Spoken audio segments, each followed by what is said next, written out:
지난주에 우리는 하나님의 위로를 받는 백성이 어떤 은혜를 받는지에 대해서 나눴습니다. 첫째로 하나님의 위로를 받게 되면 노역의 때가 끝나는 은혜를 받는다라고 했습니다. 바벨론 포로 생활의 고통은 물론이고 죄의 결과로 인한 징계, 그들이 징계를 받았는데 그 징계의 시간이 끝나는 은혜를 받았습니다. 그리고 이 은혜는 오늘을 살아가는 우리에게도 동일하게 적용된다라고 했습니다. 세상을 살면서 내 안에 쌓여온 각자의 어떤 바벨론 포로와 같은 그러한 노역들, 예를 들면 죄의 반복된 습관이나 비교하는 것, 혹은 죄책감, 그리고 불안과 염려 등에 끌려다니던 그런 시간들 속에서 우리가 예수님의 하나님의 위로를 받으면서 너의 그러한 노역의 때가 얼마나 고통받고 힘들었냐, 그런 너의 노역의 때가 끝났다라고 우리에게도 선언을 해주신 것입니다. 나의 노력이 아니고 하나님께서 베풀어 주신 전적인 위로의 은혜로 노역의 때가 끝나고 자유함을 누리게 해주신 것입니다. 둘째로 하나님의 백성은 하나님의 위로를 경험하면서 죄사함의 은혜를 받았습니다. 어떤 특별한 조건을 요구하시면서 우리를 그러므로 내가 너를 용서한다, 이것이 아니고 오직 은혜로 너의 죄가 사함을 받았다, 이렇게 단번에 선언을 해주신 것입니다. 그러면서 우리가 나누었던 것이 우리를 정죄하고 죄책감을 갖게 하는 것, 그것은 사탄이 주는 것이다 라고 했습니다. 우리가 하나님께 돌아가지 못하도록 자꾸 죄책감을 심어주고 이렇게 죄의식을 계속해서 불어넣어주면서 하나님께 돌아가지 못하도록 교묘하게 방해를 놓는 것입니다. 반면에 하나님께서 성령님을 통해서 우리에게 깨닫게 하시고 책망을 하실 때에는 그것은 우리를 정죄하시거나 무너뜨리시기 위함이 아니고 우리로 하여금 나의 죄, 나의 연약함, 나의 어떤 실수, 이런 것들을 정직하게 직면하게 하시고 다시 하나님께로 돌아오게 하시는 회복의 은혜가 있음을 우리가 나눴습니다. 즉 사탄은 우리에게 너는 끝났다, 너는 용서받을 자격이 없다, 이렇게 다그치지만 하나님께서는 너의 죄는 이미 용서받았다, 나는 너를 정죄하지 않는다라고 말씀하십니다. 그러므로 특히나 예수님의 오심을 준비하는 이 대림절 그리고 성탄절은 이러한 하나님의 용서를 확인하는 시간입니다. 내가 이 시간들을 충분히 하나님께 용서받는 그런 존재로 이 시간들을 보내고 있는지, 하나님의 용서를 경험하는 그런 시간입니다. 세 번째로 이스라엘 백성은 하나님의 위로를 경험하면서 자기들의 죄악에 대해서 하나님의 손에서 벌을 2배나 받았다라고 하는 말씀을 들었습니다.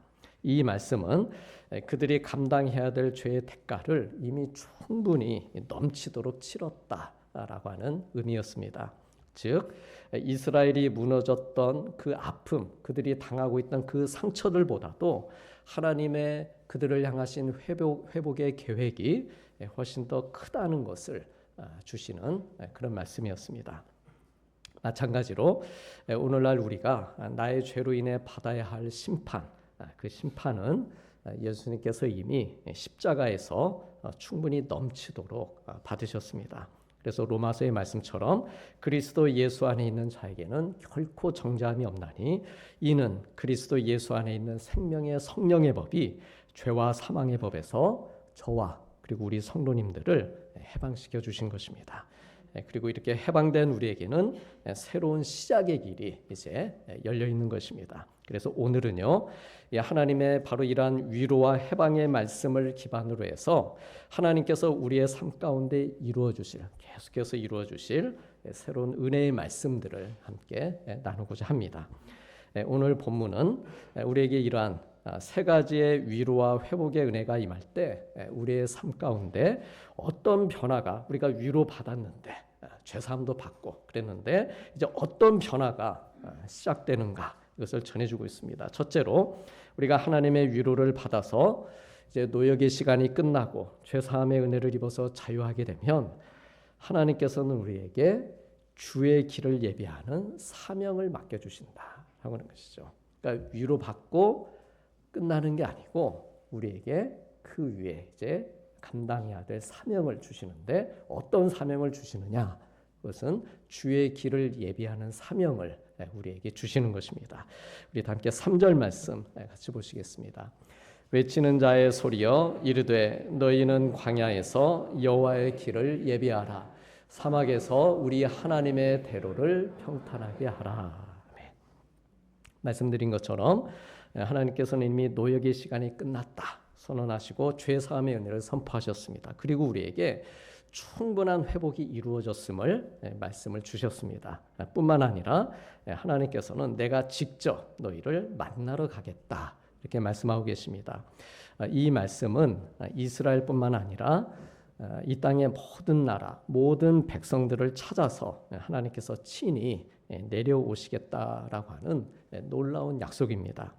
그런데 하나님께서 이 땅에 오시는 길은 저절로 자동으로 열리는 길이 아닙니다. 그 길은 누군가에 의해서 미리 준비가 되어야 할 길이다라고 하는 것이죠. 그리고 거칠고 메말라버린 그런 사람들의 마음, 나를 포함해서 거칠고 메말라버린 사람들의 마음과 삶의 어떤 굴곡진 그런 골짜기를 정성껏 다듬어야 하는 그런 길입니다. 하나님께서는 언제나 우리에게 은혜로 오십니다. 은혜로 오시지만 그 은혜를 맞이할 통로는 사람을 통해서 준비되도록 이렇게 하십니다. 하나님께서 이 일을 이스라엘이 감당해 주길 바라시면서 주님이 오실 길을 어떻게 준비할 것인지를 말씀하고 계십니다. 그리고 이 말씀은 오늘을 사는 우리에게도 주시는 말씀입니다. 그렇다면 주님이 우리에게 오시는 길을 어떻게 준비해야 될까요? 주님이 우리에게 오시면 좋겠죠. 나뿐만 아니라 우리의 가족에게도 또한 이 땅에도 우리 주님이 오시면 참 좋겠는데 그 길을 어떻게 우리가 준비해야 될까? 주님이 오실 길을 준비하라는 것은 먼저 우리가 생각해야 될 것은 무엇인가 거창한 일을 하라는 말씀이 아닙니다. 주님이 오시는 길이니까 뭔가 큰 일을 해야 될 것 같고 마치 광야의 고속도로를 내듯 눈에 보이는 외적인 업적을 쌓으라 그런 뜻이 아닙니다. 주님께서 오실 길을 준비하는 일은 먼저 내 안에 마음의 길을 살피는 것에서부터 시작이 됩니다. 내 마음의 난길이 어떠한가? 그것을 살펴서 교만으로 높아져 있는 길은 낮추고 또 상처와 절망으로 꺼져버린 길은 좀 메우고 그리고 죄와 타협하며 굽어진 그런 길은 곧게 펴서 준비해 놓아라 라고 하는 말씀입니다. 다시 말해서 주님이 오실 길을 준비하는 삶이란 먼저는 회개하는 자리로 돌아가는 삶이고 또한 내가 이미 받은 하나님의 은혜 앞에 나를 내어드리고 맡겨드리는 삶입니다. 내가 이미 받은 하나님의 은혜는 앞서 나눈 것처럼 노역의 때를 끝내주신 은혜 그리고 죄를 사해 주신 은혜 그리고 자유케 해주신 은혜입니다. 그래서 이 세 가지 은혜들은 우리가 평생 동안 꼭 기억하고 붙들어야 될 그러한 은혜들입니다. 그래서 우리가 이 은혜들을 기억할 때 주님이 오시는 길을 준비하는 마음이 자연스럽게 열리게 됩니다.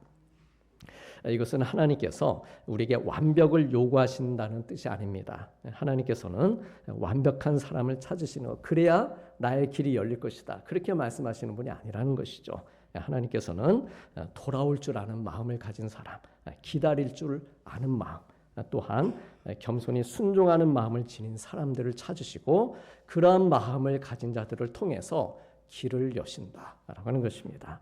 그러므로 우리 사랑하는 성도님들 혹시 나의 마음이 이 시간 주님을 받아들이기 어려울 정도로 내 믿음 생활 잘하고 싶은데 잘 안 되는 그런 정도로 혹시 내 마음이 너무 분주해 있고 내 마음이 너무 요란하고 소란스럽고 또 상처로 막혀 있진 않은지 이 시간 우리 마음을 먼저 살펴보시길 바랍니다. 그래서 살펴서 다시 하나님께로 돌아갈 준비가 되어 있는 마음 그리고 하나님을 기다릴 줄 아는 마음이 되어서 주님의 오시는 길을 준비하는 그런 복된 우리가 되기를 소망합니다. 흥미로운 사실은요. 너희는 오늘 말씀에 보면 너희는 어디에서입니까? 너희는 광야에서 하나님의 길을 여호와의 길을 예비하는데 광야에서 그 길을 준비하라 이렇게 말씀하고 계십니다. 이스라엘에는 광야만 있는 것이 아닙니다. 옥토도 있고 평지도 있고 또 목초지도 있고 또 사람들이 모여 살고 있는 성읍도 이스라엘 땅에 있습니다. 그런데 하나님께서는 이런 좋은 땅들에서 준비하라 이렇게 말씀하시지 않으셨다는 것이죠. 오히려 광야에서 주의 길을 준비하라 말씀하고 계십니다. 이미 노역의 시간이 끝났습니다. 죄사함도 선포가 되었습니다. 회복도 이미 충분히 위로를 받아서 이루어진 상태입니다. 그래서 이렇게 잘 준비가 되어 있는 것이죠. 이렇게 잘 준비된 자들을 통해 오시겠다고 하시는데 그런데 왜 하필 하나님을 맞이하는 장소가 성전도 아니고 왕궁도 아니고 풍요로운 저 들녘도 들판도 아닌 광야였을까라고 하는 것입니다. 하나님 저희 잘 준비되었습니다. 제 마음 살펴서 높아 있는 곳은 좀 낮췄고 꺼져 있는 곳은 좀 제가 다 이렇게 올라올 수 있도록 그렇게 했습니다. 하나님의 위로를 받고 제가 지금 주님이 오시는 것을 준비할 마음이 되어 있습니다. 근데 이왕이면 좀 좋은 곳에 잘 준비가 되었는데 좋은 곳에 오시면 얼마나 좋겠는가 하는 것이죠. 그런데 하나님께서는 광야에서 준비하라 또 이렇게 말씀을 하신다라고 하는 것입니다. 광야는 아무것도 없는 곳입니다. 의지할 것도 기대할 것도 붙잡을 것도 없는 곳입니다. 그런데 성경에서 광야는 바로 그렇기 때문에 아주 특별한 장소인 것을 우리가 보게 됩니다. 성경에서 광야는 어떻습니까? 사람의 힘이 드러나는 곳이 아니고 하나님의 은혜가 드러나는 곳입니다. 출애굽한 백성을 40년 동안을 인도하셔도 부족함이 없으셨죠. 그런 정도로 하나님의 능력이 나타나는 곳, 그곳이 광야였습니다. 그래서 하나님께서는 언제나 중요한 일을 시작하실 때면 사람들을 광야로 불러내신 것이죠. 모세도 부르셨고 다윗도 부르셨고 엘리야도 부르셨습니다. 왕도 부르셨고 선지자도 부르셨고 도망하는 자도 부르셨고 세례 요한을 부르셨고 바울을 부르셨고 하나님의 아들인 예수님도 광야로 부르신 것입니다. 개인도 부르셨고 한 민족 공동체도 그 규모를 떠나서 광야로 광야가 얼마나 드넓습니까?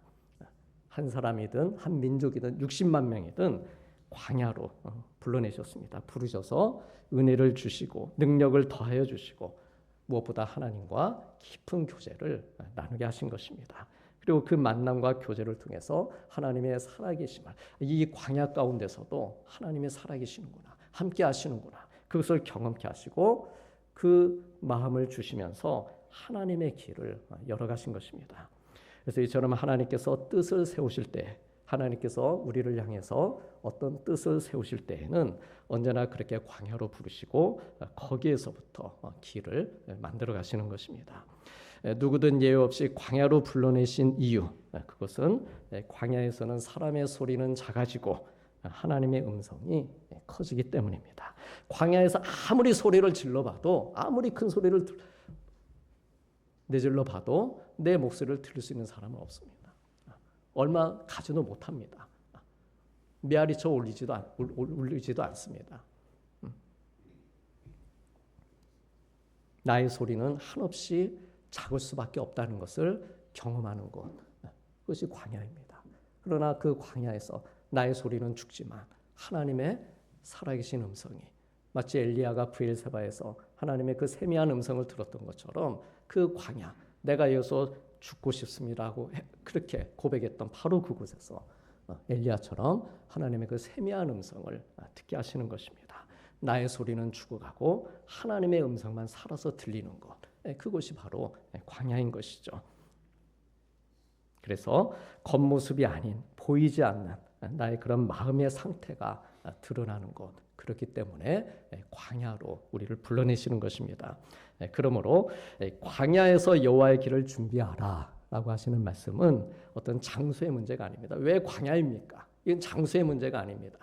우리는 광야로 불러내시면 장소를 탓합니다. 그러나 이건 장소의 문제가 아니라 어떤 상태의 문제, 존재의 문제인 것을 우리가 깨닫게 됩니다.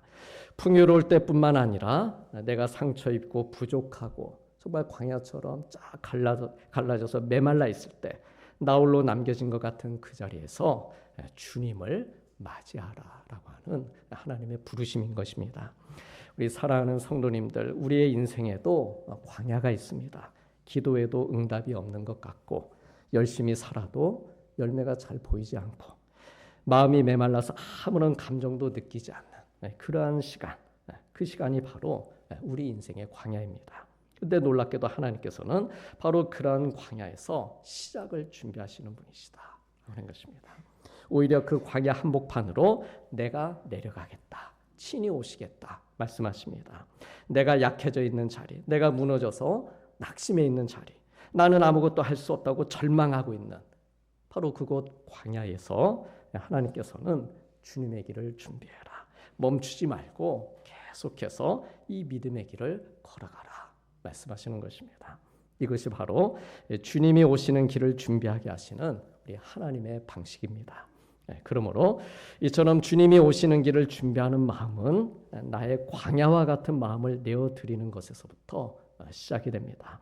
광야와 같은 나의 마음, 나의 아프고 메마르고 염려로 가득 차 있는 나의 이 마음을 주님 앞에 하나님, 이것이 지금 저의 마음입니다. 이것을 내어드리면서 주님, 이 길은 제 힘으로는 갈 수 없습니다. 제가 손댈 수 있는 길이 아닙니다. 이 길은 주님이 오셔야만 되겠습니다 라고 고백을 드릴 때 주님의 도우심과 구원을 경험하면서 비로소 길이 그 광야에서 준비되기 시작하는 것입니다. 그래서 이러한 의미에서 대림절은요, 나의 광야와 같은 마음, 나의 광야와 같은 모습을 숨기지 않고 메말라 있으면 메말라 있는 대로, 힘들면 힘든 대로, 거칠어져 있는 대로, 약해져 있는 대로 그대로를 주님께 보여드리는 시간입니다. 보여드리면서 주님의 손 위에 나를 맡겨드리는 시간입니다. 그러면 하나님께서는 광야와 같은 나를 만지셔서 길을 내주십니다. 이 말씀처럼 골짜기는 메우시고 산은 낮추어서 평탄케 하시고 또 굽은 길은 곧게 하셔서 마침내 내 마음의 광야길이 주님이 오시는 대로가 되게 해주십니다. 그래서 나의 길이 아니라 주의 길이다, 이렇게 말씀하고 계십니다. 내가 준비하는 길인 것 같은데 주님이 만들어 가시는 길입니다. 너희는 주의 길을 준비하라 했을 때 실제로 준비하는 사람은 나입니다. 그래서 내가 내 길을 만들어 가는 것 같은데, 근데 하나님께서는 주의 길이다, 이렇게 말씀을 하고 계십니다. 그래서 바로 이 모습이 우리에게 하나님의 위로와 또한 회복의 은혜가 임할 때 우리의 삶 가운데 일어나는 두 번째 변화입니다. 그래서 이 변화는요, 하나님께서 우리의 삶에 개입하셔서 인생의 방향 자체가, 이 방향이 바뀌는 그런 변화입니다. 바뀌어서 나의 낮아진 자존감의 골짜기가 하나님의 사랑으로 채워져서 높아지고, 또 교만과 욕심으로 높아진 산은 낮아지게 됩니다. 또 상처들로 인해서 비틀어진 길은 곧게 세워집니다. 광야가 없어져서 사라지는 것이 아니라 길로 바뀌는 변화입니다. 이게 중요한 것이죠. 광야가 없어지면 좋겠다, 우리는 그렇게 생각을 합니다. 근데 오늘 말씀은 그렇게 말씀하고 있지 않습니다. 광야가 사라지는 게 아니다, 그 광야가 길로 바뀌는 그런 변화이다라고 말씀하고 계십니다. 우리 사랑하는 성도님들, 하나님께서는요, 우리의 인생을 우회해서 오시지 않으십니다. 곧바로 광야를 지나서, 광야를 통과해서 우리 가운데로 오시는 것입니다. 그러므로 우리는 우리 인생의 광야와 같은 모습을 부정하지 말고, 또 애써 광야인데 애써 좋은 것처럼 이렇게 포장하지도 또 거부하지도 말고 나의 광야를 온전히 그대로 직면하면서 주님께 맡겨드릴 수 있어야 됩니다. 그래서 만일 지금 내가 기도도 드릴 수 없을 만큼 정말 그렇게 메말라 있다라고 한다면은 있는 모습 그대로 이렇게 기도할 수 있어야 됩니다. 주님, 나의 길이신 주님, 이 광야 같은 곳에서 지금 제 마음이 이렇습니다. 바싹 말라 있습니다. 그래, 이 고백만으로도 충분하다라고 하는 것이죠. 우리 다 함께 해보시겠습니다. 나의 길이신 주님, 지금 제 마음이 바싹 말라 있습니다. 제 길도 바싹 말라 있습니다.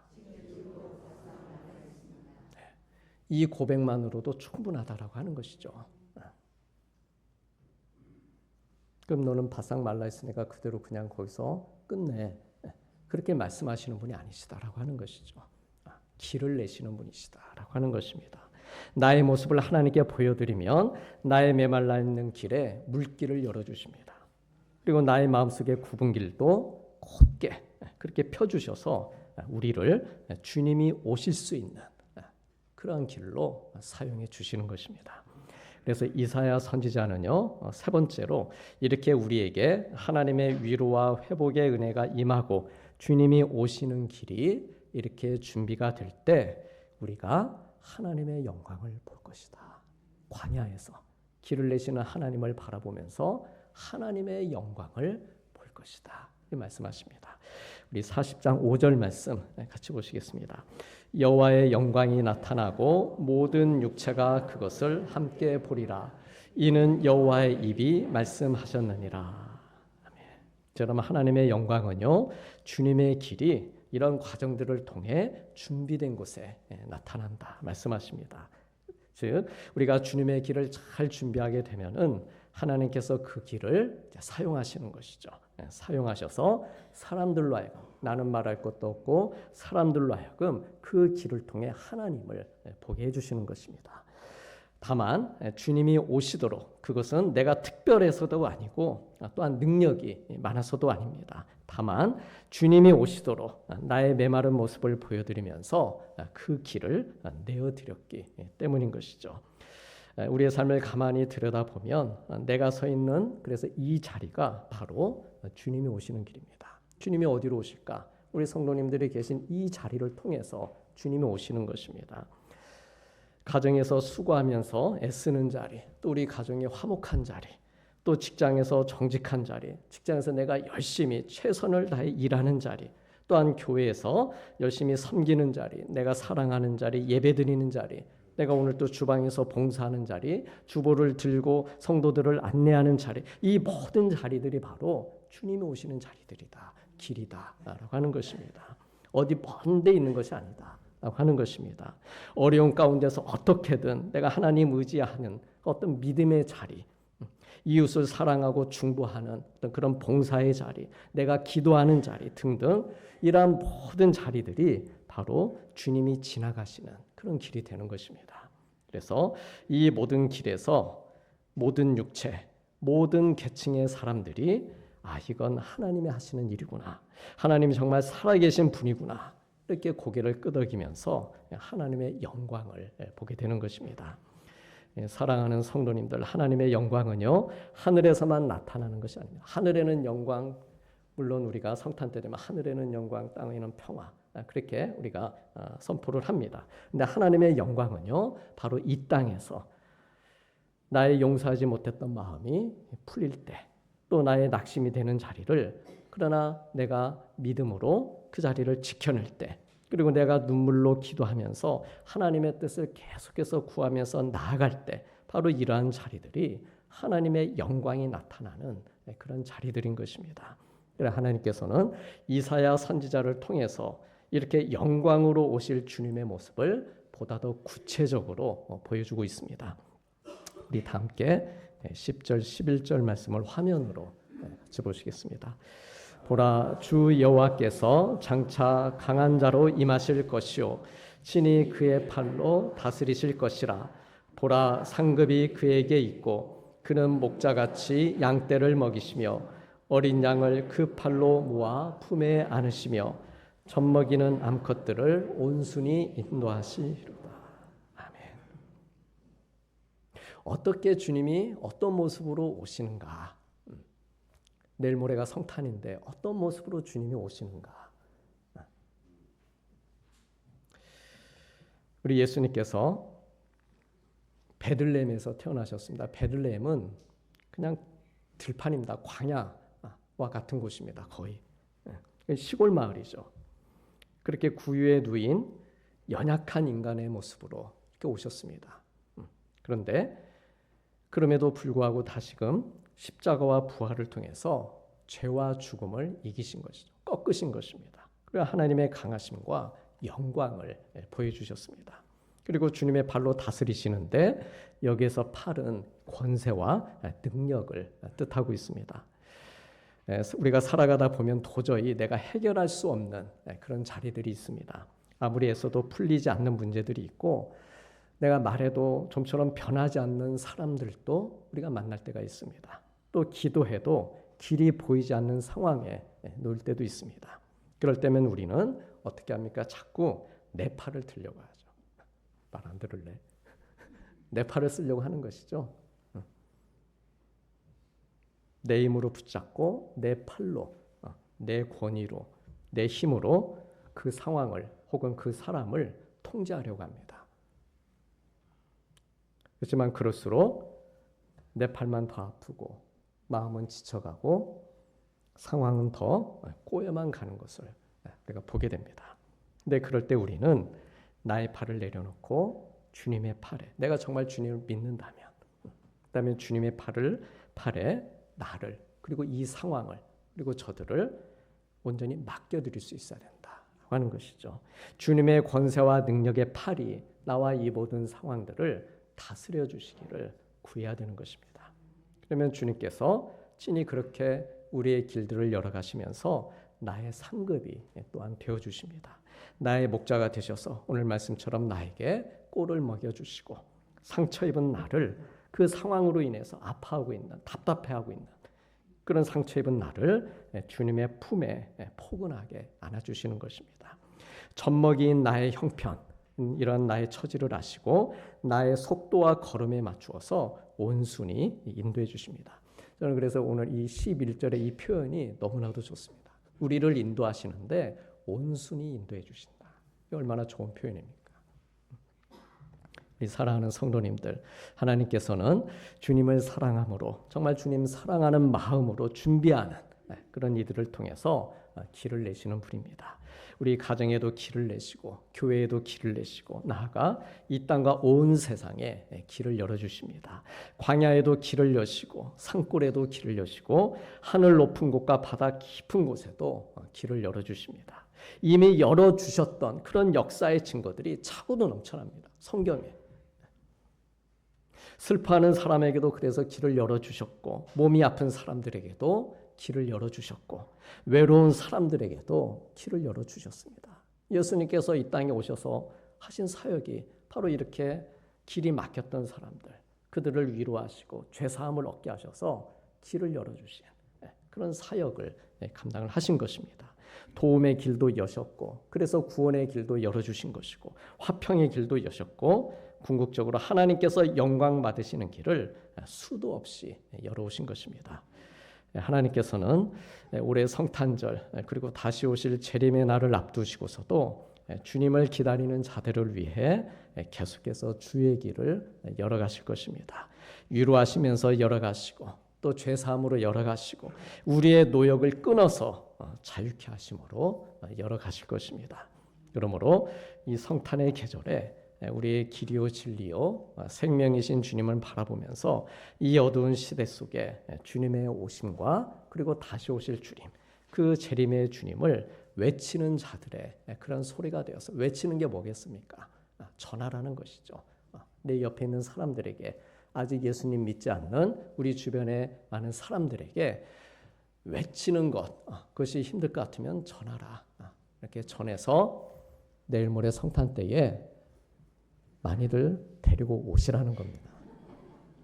그동안 교회에 나오지 못했던 내 주변의 사람들 꼭 우리 교회로 오라는 게 아니고 주변에 있는 교회로 이렇게 가도록 해서 성탄의 주님이 어떤 주님인지 그 회복의 메시지를 듣고 그들의 심령이 변화되어서 정말 그들의 삶 가운데, 영혼 가운데에 정말 놀라운 그런 생명의 길이 열려야 되지 않겠습니까? 그래서 그런 일들을 감당해라. 이것을 이미 오래전에 이사야 선지자를 통해서 우리 말씀을 주신 것이고, 또한 이 땅에 그 이사야 이 예언을 받아서 이 땅에 오신 예수님께서 그 길을 걸어가신 것이고, 또한 그 도전을, 그 사명을 오늘 우리에게도 주고 계시는 것입니다. 그래서 이 모든 사명들을 감당하기 위해서 그래서 강하신 주님의 발을 의지하고 목자이신 주님의 품 안에서 평안히 안긴 그런 양들이 되어서 주님의 다스리심과 인도하심을 받으시길 바랍니다. 이 성탄의 기쁨, 재림의 소망을 가지고 하나님의 영광을 보며 하나님의 크신 상급의 은혜를 받으시고 우리 모두의 삶 가운데에 하나님의 말씀이 영영토록 계속해서 서는 복이 임하시기를 주님의 이름으로 축복합니다. 기도하시겠습니다. 외치는 자의 소리여 이르되 너희는 광야에서 여호와의 길을 예비하라. 여호와의 영광이 나타나고 모든 육체가 그것을 함께 보리라. 보라, 주 여호와께서 장차 강한 자로 임하실 것이요 친히 그의 팔로 다스리실 것이라. 보라, 상급이 그에게 있고 그는 목자같이 양떼를 먹이시며 어린 양을 그 팔로 모아 품에 안으시며 젖먹이는 암컷들을 온순히 인도하시리로다. 아멘.